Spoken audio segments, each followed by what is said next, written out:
திருச்சிற்றம்பலம். ஐந்து கரத்தனை ஆனை முகத்தினை இந்தி நிழம்பிரை போலுமை இத்தனை நந்தி மகந்தனை ஆனை கொழுந்தினை புந்தியில் வைத்தடி போற்றி செய்கின்றோம். திருச்சிற்றம்பலம். நேயர்கள் அனைவருக்கும் இனிய வணக்கம். இந்த நிகழ்ச்சியில் நம்ம பார்க்க போகிறது நேயர்கள் பப்ளிக்கில் கேட்கின்ற ஜோதிடம் மற்றும் அது சம்பந்தமான விஷயங்களுக்கு நம்ம கொடுக்குற பதிலும், அது சம்பந்தமான விளக்கங்களும், அது சம்பந்தமான கைடன்ஸ், பரிகாரம், ரெமெடிஸ் சம்பந்தமான விஷயங்களை இந்த நிகழ்ச்சியில் நாம் பார்க்கலாம். இப்போ எல்லா ராசிக்குமே என்னன்னா ஜோதிடம் கண்டிப்பாக தேவைப்படும். ஏன்னா என்ன ஒரு தொழில் செய்தாலும் கல்யாணம் பண்ண எதுனாலும் நம்ம கண்டிப்பாக தேவைப்படும். அந்த மாதிரி உங்கள் ராசிக்கு என்ன தேவை? நான் மேஷ ராசி ப்ரோ. எல்லாம் தேவைதான், ஆனால் எதுவும் கிடைக்கிறது இல்லை. இப்போ பிஸ்னஸ் பண்ணலான்னு பிளான்ல யோசிச்சுட்டு இருக்கேன். அதான் எப்படி நடக்கும்னு தெரியல சரியா. என்ன மாதிரி பிசினஸ் பண்ணலாம் நீங்க நினைச்சிட்டு இருக்கீங்க? Hospitality industry.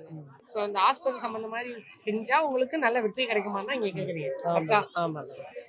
இந்த நேயருடைய கேள்வி தான் மேஷ ராசி, பிஸ்னஸ் ஏதாவது பண்ணணும், ஸ்பெசிஃபிக்காக ஹாஸ்பிட்டாலிட்டி இண்டஸ்ட்ரியில் ஏதாவது பிஸ்னஸ் பண்ணணும், அதுக்கு ட்ரை பண்ணலாமா, சான்ஸ் இருக்கா அப்படின்னு சொல்லி கேட்டிருக்காரு. ஃபஸ்ட்டு நீங்கள் ரொம்ப யங்காக இருக்கீங்க, சின்ன பையன். ஸோ இந்த வயசுலேயே ஒரு பிஸ்னஸ் பண்ணணும் அப்படின்னு நினைக்கிறது ஒரு பெரிய விஷயம். ஒரு என்டர்ப்ரனர் ஆகணும் அப்படின்னு நினைக்கிறது ஒரு பெரிய விஷயமா இருக்குது. ஸோ உங்களுடைய ராசிப்படி பண்ணலாமா அப்படின்னு சொல்லி கேட்குறீங்க ஃபஸ்ட்டு. ஸோ மேஷ ராசிக்காரர்கள் எப்போவுமே ரிஸ்க் எடுக்கிறதுக்கு பயப்பட மாட்டாங்க. அதே மாதிரி துணிந்து எல்லா விஷயத்துலேயும் டக்குன்னு இறங்கிடுவாங்க. அதனால் சில நேரத்தில் எதிரிகள் நிறைய பேர் இருப்பாங்க. அடுத்தது மனசில் நினச்சதை ஓப்பனாக பேசக்கூடியவர்கள் மேஷராசிக்காரர்கள். உங்களுடைய ராசிக்கு அதிபதி செவ்வாய். அதனால் எப்போவுமே பிளட்டு தக்க தக்க தக்கன்னு கொதிக்கும். அடுத்தது ஹாஸ்பிட்டாலிட்டி இண்டஸ்ட்ரியை பொறுத்தவரையில் செவ்வாய் ஒரு முக்கியமான ஒரு கிரகம், சுக்கிரனும் ஒரு முக்கியமான கிரகம், செவ்வாயும் முக்கியமான கிரகம். ஸோ உங்களுக்கு இப்போ மேஷ ராசிக்கு 7.5 சனி நடந்துட்டுருக்கு. திருக்கணித பஞ்சாங்கம் படி குரு பகவான் ஓரளவு தான் உங்களுக்கு அனுகூலமாக இருக்கார். ஸோ கோச்சாரப்படி பார்த்தோம்னா ரொம்ப ஃபேவரபுளாக இல்லை. அடுத்தது உங்களுக்கு நீங்கள் ஒரு பிஸ்னஸ் பண்ண போகிறீங்கன்னா அந்த இண்டஸ்ட்ரியை பற்றி உங்களுக்கு ஓரளவுக்கு தெரிஞ்சிருக்கணும். அது ரொம்ப ரொம்ப இம்பார்ட்டண்ட், என்ன பிஸ்னஸ் பண்ணுறதுனால. ஸோ அதனால் உங்களுக்கு எக்ஸ்பீரியன்ஸ் இல்லை அப்படின்னா ஃபஸ்ட்டு ஒரு கொஞ்ச நாளைக்கு, ப்ரிஃபரபிளி 1 or 2 years அந்த இண்டஸ்ட்ரியில் ஒரு எக்ஸ்பீரியன்ஸ் கேதர் பண்ணுங்கள். ஸோ அந்த இண்டஸ்ட்ரியில் நீங்கள் எக்ஸ்பீரியன்ஸ் கேதர் பண்ணுறது உங்களுக்கு ப்ராஸ் அண்ட் கான்ஸ் உங்களுக்கு தெரிஞ்சிடும். எது பண்ணணும் பண்ணக்கூடாதுன்னு தெரிஞ்சிடும். ஸோ அது ரெண்டையுமே நீங்கள் கெயின் பண்ணிவிட்டு அதுக்கப்புறம் நீங்கள் ஒரு பிஸ்னஸ் பண்ணுறது நல்லது. அதோடு உங்களுக்கு அந்த 7.5 சனி இப்போ நடந்துகிட்ருக்கிறதுனால பெரிய லெவல் ரிஸ்க்கு நீங்கள் இப்போ எடுக்க வேண்டாம். கொஞ்ச நாள் வெயிட் பண்ணுங்கள்.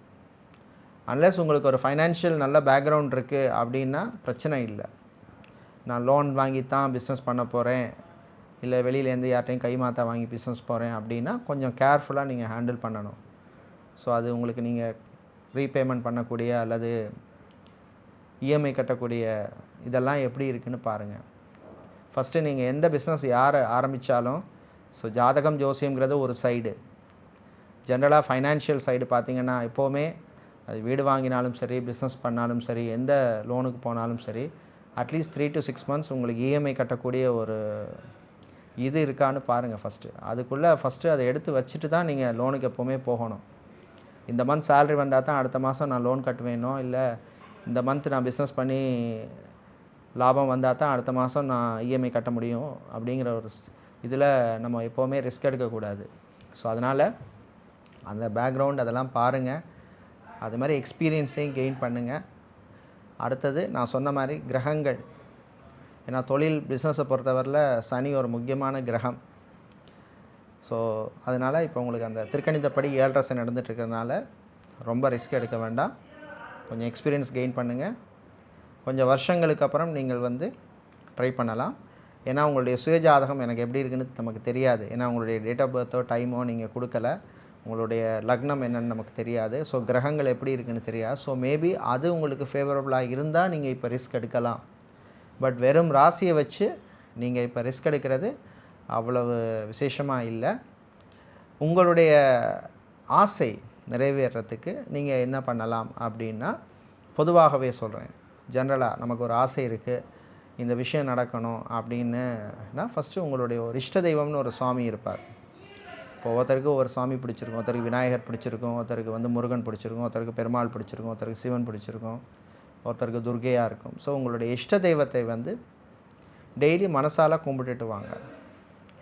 அந்த இஷ்ட தெய்வத்துடைய கோவில், அது பக்கத்தில் உள்ள கோவிலோ லாங்காக இருக்கலாம், ஏதோ ஒரு இடத்துக்கு அட்லீஸ்ட் வந்து ஒன்ஸ் அ மந்த்தோ ட்வைஸ் அ மந்த்தோ அந்த கோவிலுக்கு போங்க. போயிட்டு கோயிலில் அந்த இஷ்ட தெய்வத்தை வந்து மனசால் ஒரு 15 மினிட்ஸோ ½ அன் ஹவரோ டைம் ஸ்பெண்ட் பண்ணி உட்காந்து ஒரு தியானம் பண்ணுங்கள் அந்த சுவாமிக்கு முன்னாடி. ஸோ நீங்கள் கண்டினியூஸாக இது பண்ணிகிட்டு இருக்கிறபோது உங்களுக்கு ஒரு பாசிட்டிவ் வைப்ரேஷன் உங்களுக்குள்ளே வரும். பாசிட்டிவ் வைப்ரேஷன் வர்றபோது உங்களுக்கு வந்து ஒரு எனர்ஜி வரும். ஸோ உங்களுக்கு புது ஒரு திங்கிங் தாட்ஸ் எல்லாம் வரும்.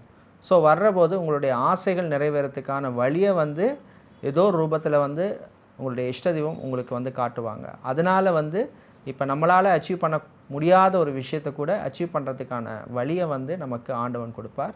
ஸோ அதனால் உங்களுடைய ஆசைகள் கனவுகள்லாம் நிறைவேறும். உங்களுடைய ஆசைகள் கனவுகள்லாம் நிறைவேறி நீங்கள் ஒரு சக்ஸஸ்ஃபுல் பர்சனாக லைஃப்பில் வர்றதுக்கு எமது வாழ்த்துக்கள்.